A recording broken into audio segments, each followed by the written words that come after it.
le Jean Stargate, ou l'éruption de l'autojournalisme. Lancée et alimentée sur les réseaux sociaux, l'affaire Jean Star illustre comment le public peut désormais imprimer sa marque sur l'agenda médiatique. GHB, agression sexuelle et corruption de mineurs.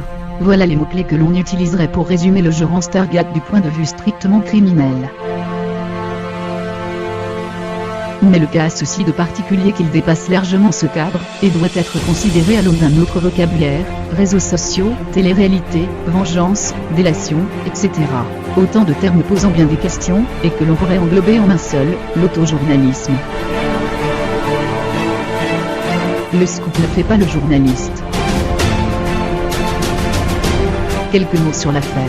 Jean Star est une star du net, via YouTube, où il s'est fait connaître en interviewant des personnalités de la télé-réalité dans sa baignoire, et via Snapchat, réseau social sur lequel il documente sa vie avec ce qu'il faut d'excentricité pour la rendre théoriquement plus intéressante qu'une autre.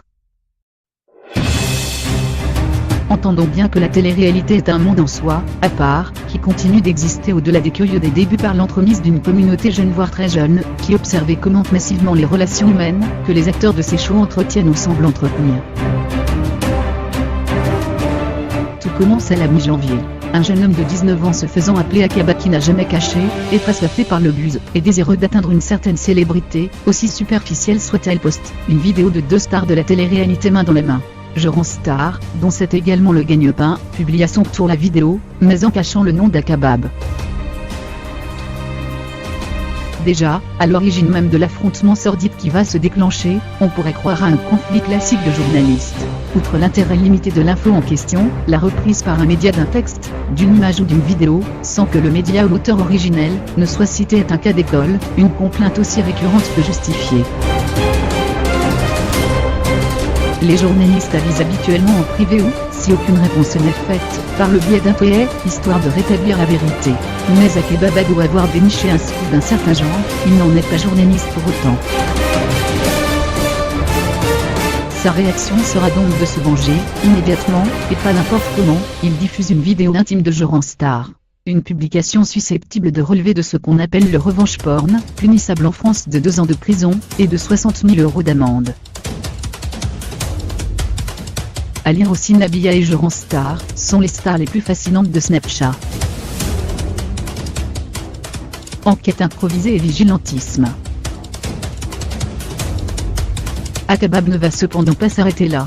Il accuse également Jean Star de jouer aux entremetteurs pour le compte d'un certain Babybel, surnom de Pascal Cardona, cadre à Radio France et coordinateur numérique de France Bleu.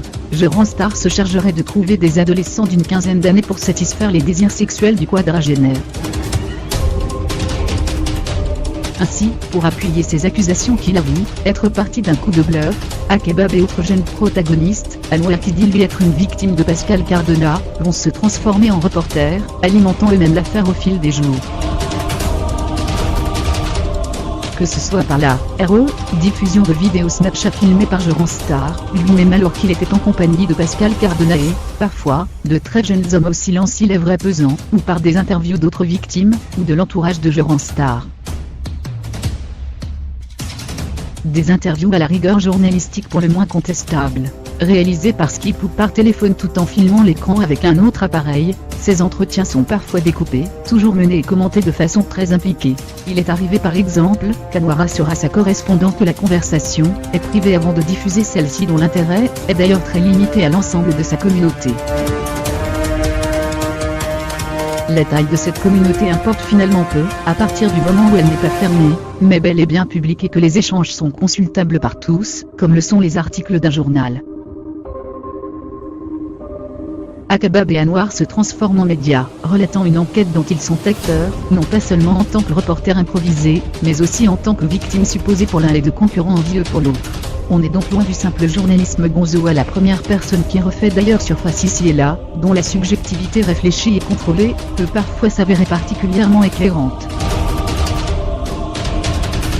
Ce que font Akabab et Anwar est plutôt arrangé du côté du vigilantisme, la justice pour soi et par soi, ou dans l'autojournalisme, comme on pourrait parler d'autofiction. nei 7 lunghi anni di messe in onda, è riuscita a collezionare un insuccesso dopo l'altro in quello che gli esperti chiamano campo sentimentale, si legge nelle pagine e condivide da Matteo sui social. Ed ancora, la sua vita, i suoi amori e i suoi umori fanno invidia agli sceneggiatori della sua opera Beautiful e ricordano la Cenerentola innamorata, anche se a me piace più vicina al modus vivendi della dama dai candidi manti. Cosa dirà la Galgan? Proprio la dama, intervistata tra le pagine del settimanile Nuovo, ha confessato il motivo per il quale rimane ancora in trasmissione: fuori dalla trasmissione ho poche possibilità di conoscere gente nuova. Sono portata a pensare che per me sia più facile trovare l'amore a uomini e donne perché ho una vita sociale molto limitata. Campeón olímpico de waterpolo, no pudo evitar caer en la droga, salió con gran sacrificio de ella y se formó para ayudar a otros. Lo hizo primero en Hermano Mayor, ahora ofrece conferencias a jóvenes violentos y a sus padres.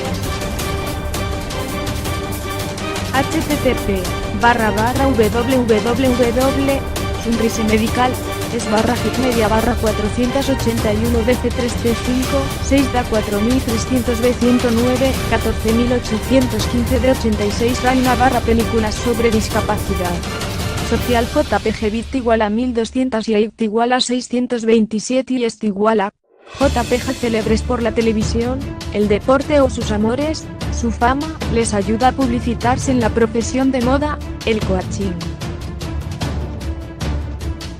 Célebres por la televisión, el deporte o sus amores, su fama, les ayuda a publicitarse en la profesión de moda, ayudan a reorientar vidas y empresas para ser más felices y tener más éxito donde lo necesites. Fue oyendo testimonios desgarradores en su famoso talk show, el programa de Ana, como aprendió a escuchar. La periodista lleva 3 años ejerciendo y el balance es positivo, se dedica a dar cursos de comunicación. Por las mañanas, presenta Corazón, por las tardes desde hace 6 años, trabaja en la gestión de liderazgo. Formada en el Instituto Europeo de Quad, ayuda a quienes necesitan comunicarse, se bloquean al hablar en público o no saben transmitir en sus relaciones familiares o laborales. Fue oyendo testimonios desgarradores en su famoso talk show, el programa de Ana, como aprendió a escuchar. La periodista lleva 3 años ejerciendo y el balance es positivo, se dedica a dar cursos de comunicación. Por las mañanas, presenta Corazón, por las tardes desde hace 6 años, trabaja en la gestión de liderazgo. Formada en el Instituto Europeo de Quad, ayuda a quienes necesitan comunicarse, se bloquean al hablar en público o no saben transmitir en sus relaciones familiares o laborales.